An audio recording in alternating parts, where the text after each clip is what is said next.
Pessoal, bom dia. Me chamo Bruno, sou estudante de Engenharia Agronômica da UNEB, tá?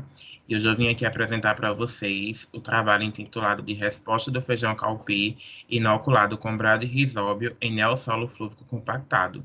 Bom, pessoal, o trabalho ele contou com 5 autores, tá? Sendo eu, Bruno, o autor principal, e como coautores nós temos Lucas Pinto dos Santos, Paula Pereira dos Passos, Emanuela Ellen de Sá Santos e Mário Adriano Ribeiro de Almeida.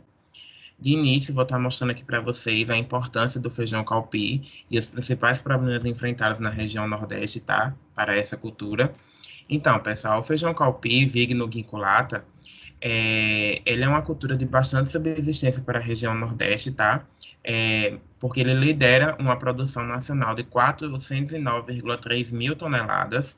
Porém, a região Nordeste, apesar dela apresentar esse potencial de produção, ela apresenta solos muito pobres em matéria orgânica e pouco evoluídos estruturalmente.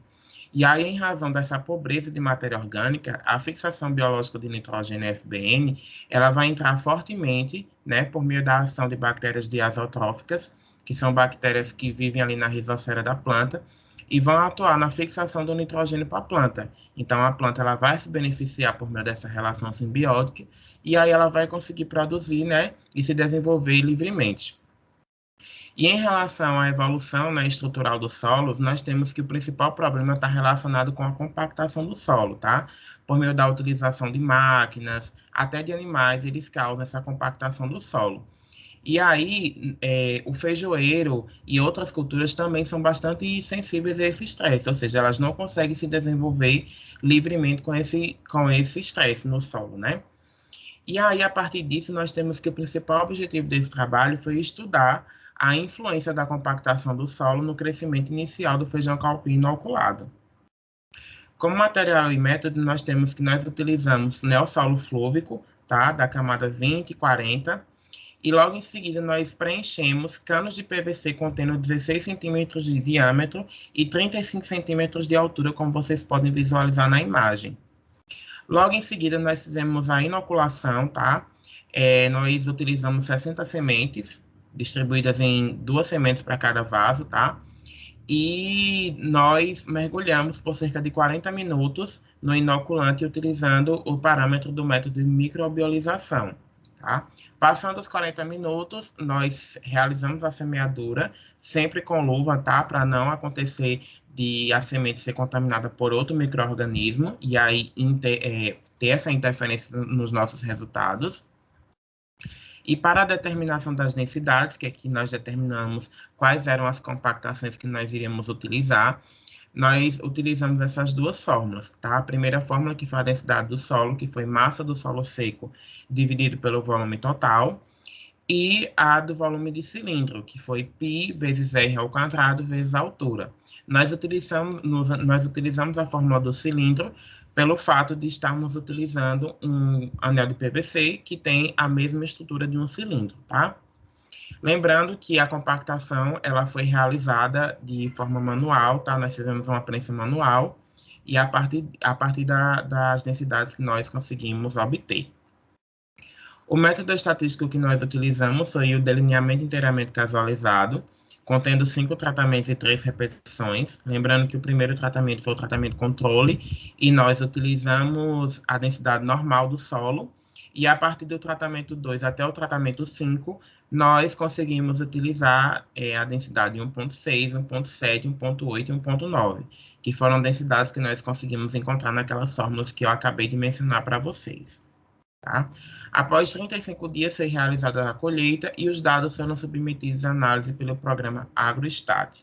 Aqui eu coloquei o croquis para vocês, né? Mas para vocês terem um arranjo de informação para saber como o trabalho ele foi organizado. Resultados. Aqui eu trouxe uma imagem para vocês mostrando como ficou o experimento depois que ele se desenvolveu. Aqui ele estava com mais ou menos 32 dias, 33 dias em campo, tá? E aqui nós temos os resultados. As variáveis que nós analisamos foram a altura de planta, número de nódulos e as massas secas de parte aérea, raiz e nódulos.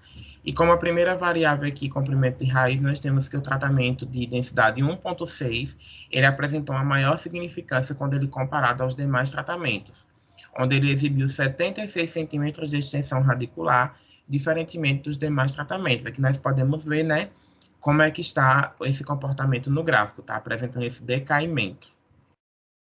Para a altura de planta, a gente não observou interação significativa, ou seja, as plantas obtiveram basicamente o mesmo tamanho, então tamanhos próximos que a estatística não conseguiu identificar diferença entre elas. E o número de nódulos, ele foi mais expressivo para as plantas controle, tá?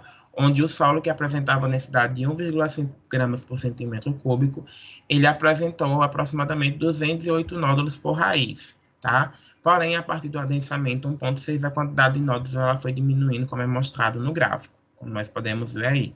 A gente acredita que esse comportamento ele tenha sido expressado pelo fato de que, a partir da densidade 1,6, a aeração do solo foi diminuindo e, assim, a atividade microbiana também. Então, se a atividade microbiana ela vai diminuir, consequentemente, a formação de nódulos também vai diminuir. O peso seco de nódulos também apresentou o mesmo comportamento do número, né? Porque a gente acredita também que tenha relacionado à baixa aeração do solo, e aí ela diminuiu gradativamente, o que torna o ambiente não propício para o desenvolvimento nodular. E para a massa seca de parte aérea, o tratamento com densidade de 1,5 gramas por centímetro cúbico, ele se diferenciou estatisticamente, apresentando um comportamento linear da massa, sendo reduzido a partir do aumento da compactação do solo, como a gente pode analisar aí no gráfico. A massa seca de raiz, ela se mostrou altamente influenciada pela compactação do solo. Aqui ele teve o mesmo comportamento do comprimento da raiz, tá? O comprimento da raiz, ela não conseguiu se desenvolver, tá? A partir do tratamento 1,6 até 1,9, porque o solo ele estava sem espaço, né? Vamos dizer assim, estava bem adensado, então a raiz ela não conseguiu se desenvolver a partir de densidades maiores do que 1,5. Da mesma forma que a sua massa teve o mesmo comportamento. Como conclusões, né, nós conseguimos concluir que a compactação influenciou negativamente o crescimento inicial do feijão calpi inoculado, uma vez que plantas do tratamento controle 1,5 se mostraram mais desenvolvidas, e o trabalho mostra a importância de práticas agrícolas que diminuem a compactação em solos. Aqui nós temos as nossas referências, tá? Obrigado pela atenção. Aí está o meu contato profissional para mais dúvidas e o e-mail.